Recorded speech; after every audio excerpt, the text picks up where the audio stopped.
We're Fred and Ralph, two boys from beyond the bay, traveling the world and sharing our experiences along the way. Today we're on the Gold Coast and we're doing something a little bit different.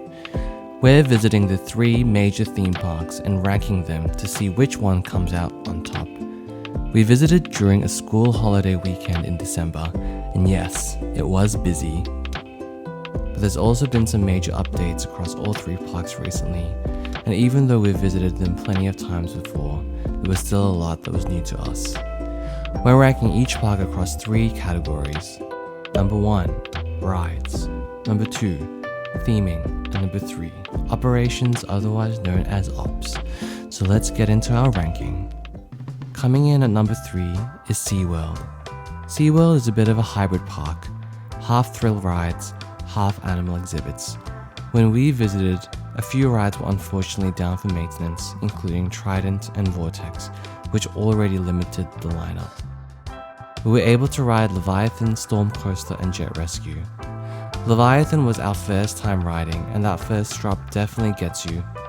It looks incredible, and we know a lot of people rank it as one of the best coasters in Australia. Some even prefer it over DC rivals. But honestly, we were a little bit disappointed, guys. We know wooden coasters are meant to be rougher, but this one felt especially jerky and uncomfortable at times. It didn't ride smoothly at all, and a few years on, it's definitely starting to feel it. People love this coaster, but I suspect that it's getting rougher as time goes on.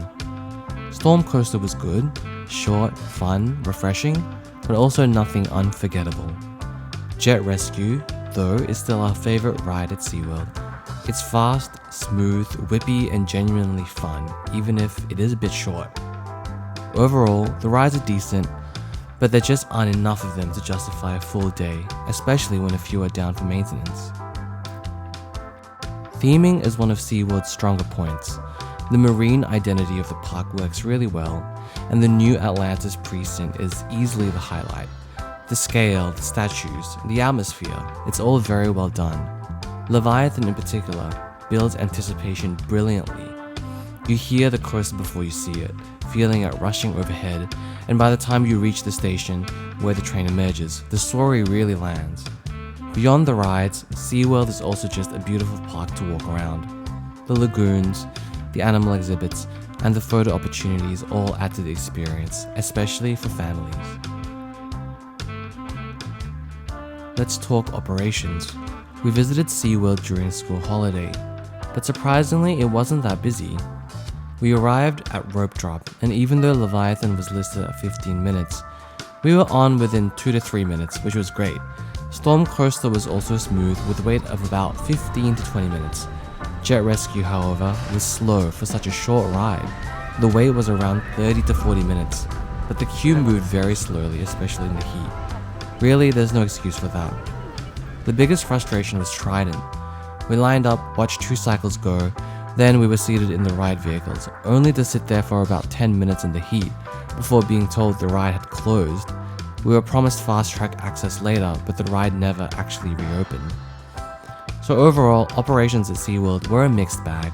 Some rides ran well and others didn't. All in all, SeaWorld lands at number 3, not because it's bad, we still really enjoyed our half day there, but because it feels more like a hybrid park than a full ride-focused theme park. Coming in at number 2, and this might be controversial, is Movie World. Let's start with the positives. In terms of sheer ride lineup, Movie World is still the strongest in Australia. DC Rivals is iconic. We didn't ride it this time due to long waits of over 60 minutes throughout the whole day, but we have before, and it's genuinely one of the most intense coasters we've ever done. For us, it sits right on the edge of our thrill tolerance. Superman Escape is still a standout. That launch is wild, and even though it's short, it's probably my personal favorite ride in the park, a classic. Green Lantern, the park's Wild Mouse ride, is also a lot of fun, less intense than it looks, and a great middle ground coaster. We also rode Scooby-Doo 3.0, which had just reopened the day before after nearly 3 years closed. Some elements have improved, especially the visuals, but the ride itself still feels rough, particularly around the corners after the backwards drop, which makes us wonder, What did the park actually do in those 3 years that the ride was closed? We also checked out the new Wizard of Oz land. Flight of the Wicked Witch, which is a clone of another ride at Goombaya World here in Victoria, called TNT, was short, fun, and a solid family coaster. Kansas Twister was also pretty good. Not amazing, but enjoyable with a short wait. Wild West Falls was another highlight for us. The drop absolutely gets you at the end and the payoff is worth it, although the pacing is a little slow in the beginning. Overall, Movie World still has a strong ride lineup. Theming. Theming is where Movie World really struggles, and that's frustrating because the park has some of the best IP to work with. They have the DC characters, Looney Tunes, Scooby-Doo, there's just so much potential here. Main Street is well done, but beyond that, the theming often feels thin. DC Rivals, for example, is an incredible ride, but the queue experience is basically just an outdoor line next to a painted coaster, and the same applies for Green Lantern, Batwing Space Shot, etc. There are bright spots. Scooby-Doo is well themed, Superman's train concept works, but large parts of the park just feel underdeveloped and even abandoned, like the old villains precinct where Doomsday Destroyer used to be. The Wizard of Oz land shows what Movie World can do. It's detailed, it's immersive, and full of atmosphere, but right now it stands out because the rest of the park just hasn't caught up. Operations at Movie World have been heavily criticized over the years, and we've now visited in 2020, 2022, and 2025. In 2020, during COVID, there was basically no lines. In 2022, nearly every major ride had waits of 45 minutes or more. So we've seen both ends of the spectrum. This time in 2025, we visited during a school holiday and arrived at Rope Drop, expecting the worst, but it was actually fairly manageable. We rode Flight of the Wicked Witch and Kansas Twister with no wait, although Flight of the Wicked Witch later jumped to around 60 minutes after lunchtime. Kansas Twister stayed quiet all day and was re-rideable. Green Lantern was listed at 25 minutes but ended up closer to being 35 or 40 minutes. Scooby-Doo reopened while we were walking past and we waited 45 minutes, which felt reasonable. But later in the day, that wait blew out to 120 minutes, 2 hours, so we got quite lucky there. Superman Escape was 80 minutes early on, but only 30 minutes near closing time.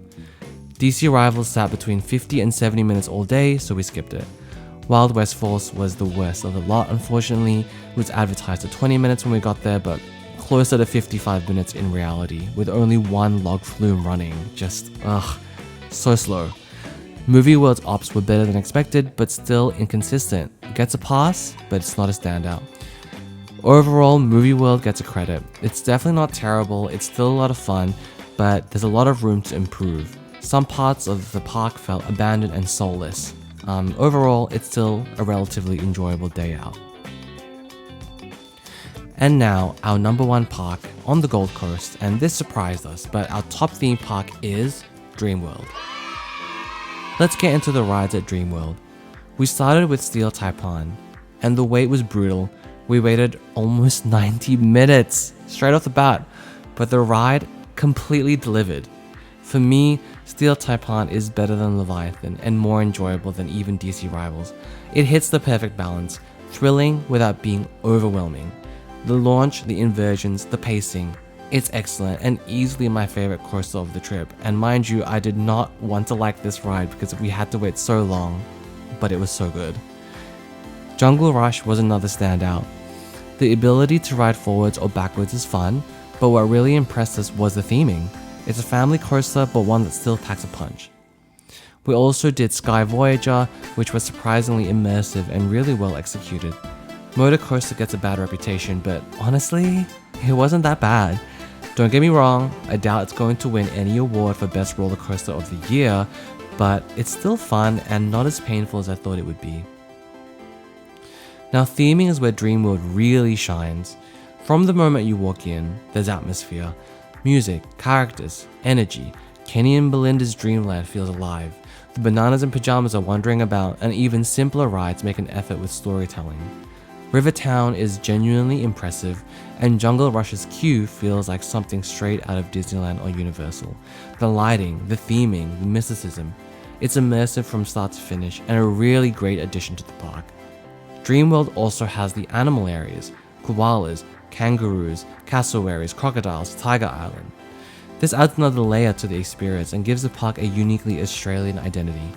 It just felt like there was more enthusiasm overall here.